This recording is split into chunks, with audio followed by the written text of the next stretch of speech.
The ancient Chinese discovered various phenomena in nature and explained them through the balance of yin and yang. However, yin and yang alone were insufficient to fully explain complex phenomena. To address this, they further divided yin and yang into 4, 5, 8 categories, and so on, aiming to describe these phenomena with greater precision. The 5 phases is one such classification system. It explains the energies of the natural world using 5 categories. The 5 phases as an imaginary classification of energies. This system is similar to dividing departments within a company. A company can be divided into 5 or even 10 departments. What matters is not the names of the departments, but their functions and areas of responsibility. For instance, the audit department could be referred to as the inspection office, and it might belong to the general affairs department or even the executive office. These divisions are merely an imaginary system created to efficiently manage the company. Similarly, the 5 phases is an imaginary system that classifies the energies observed in nature into 5 categories. What is essential is the energy each category represents. The names, such as water or fire, merely symbolize the representative imagery of these energies. There would be no issue if the 5 phases were referred to as spring, summer, autumn, winter, and late summer, instead of wood, fire, earth, metal, and water. The importance of relationships in the 5 phases. The key point is that the ancient Chinese believed that 5 primary energies influence and transform each other, thereby giving rise to natural phenomena. The 5 phases is the result of studying how these energies restrain, complement, and transform one another. This concept is similar to the regulation of yin and yang. Ultimately, the 5 phases is simply another name for yin and yang. Wood and fire derive from the yang attribute, while water and metal derive from the yin attribute. The system of the 5 phases focuses on understanding the principles of nature, Tao, through the relationships between things. When trying to understand the 5 phases, do not focus solely on the descriptive words for each element. Instead, imagine their energy, much like interpreting a poem, not by analyzing the words themselves, but by feeling the emotions and impressions they evoke. Applying these concepts to the people around you can also be a helpful practice. Secondly, rather than viewing the attributes of each element in isolation, understand them in relation to one another. The 5 elements are fundamentally about relationships. Fire and wood share similarities, as do metal and water. Observe their differences as well.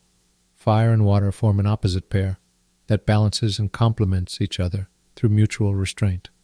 Likewise, metal and wood form another opposite pair that balances and complements each other through mutual restraint. Understanding these relationships is key to grasping the concept of the 5 elements, as they are inherently a theory of interconnections. Fire and wood both possess yang energy.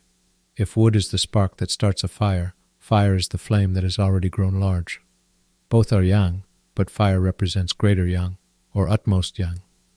Fire rises upward, while wood spreads outward, though in reality the distinction can blur. Flames rise and spread, just as trees and grass grow upward and outward. Metal and water, on the other hand, share yin energy and have cool qualities. Among them, water is colder, while metal is described as cool or refreshing. Water is considered greater yin, or utmost yin. Water flows downward, while metal gathers inward. Yin and yang exist by balancing and complementing each other.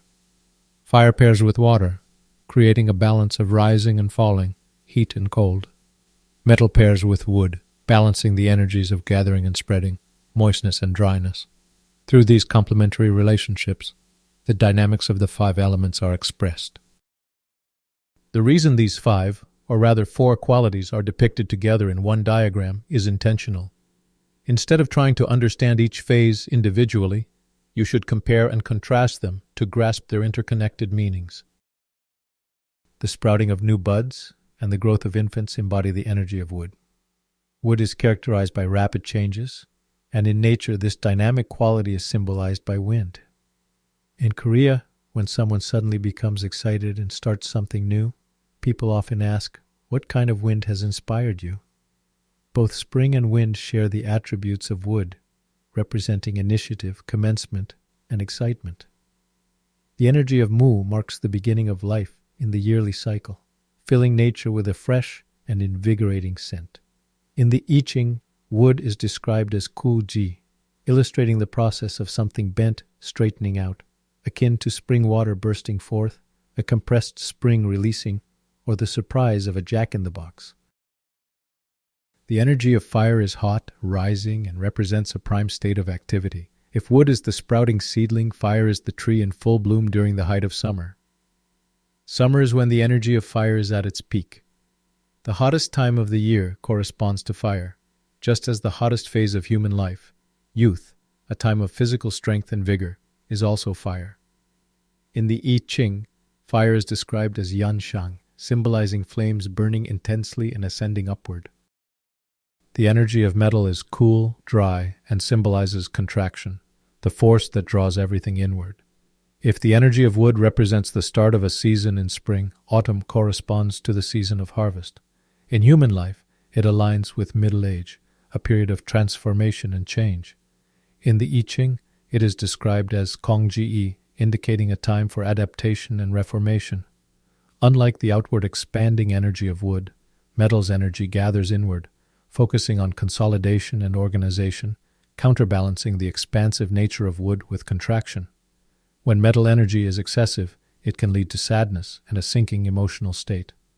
When balanced, it brings stability, but if deficient, wood energy may dominate, causing frequent excitement or overactivity. Water energy is defined by its cold, descending nature. It corresponds to winter and shares similarities with metal energy, though it is colder and does not gather inward, but rather flows downward. Think of waterfalls. In winter, trees shed their leaves and dry out, while animals retreat underground. This season marks a pause in life activities, as everything returns to the earth. In the I Ching, it is described as runxia, which means to flow downward. The energy of earth mediates and governs the interactions between the rising and falling energies of water and fire, and the collecting and dispersing energies of metal and wood. In the I Ching, it is referred to as jiase, meaning sowing and harvesting grain, symbolizing both the beginning and the end of all things. Practice. Would you try to associate 4 directions with 5 phases? The south corresponds to fire, while the north corresponds to water. This is simply yin-yang. The east represents the energy of yang, specifically wood. The west represents decline, and thus corresponds to yin and metal. Any questions? Is it okay to you? In the northern hemisphere, the south is warm, corresponding to fire, while the north is cold, corresponding to water. In the southern hemisphere, would it be the opposite? Yes, it would. North, south, fire, and water are all just names, like fingers pointing to the moon. Do not be deceived by the names. They are merely labels attached to things that possess the qualities of fire or water. Names like south, north, fire, and water are interchangeable. You could just as easily call them lava and waterfall or Mars and Mercury. The fingers may change, but the moon remains the same.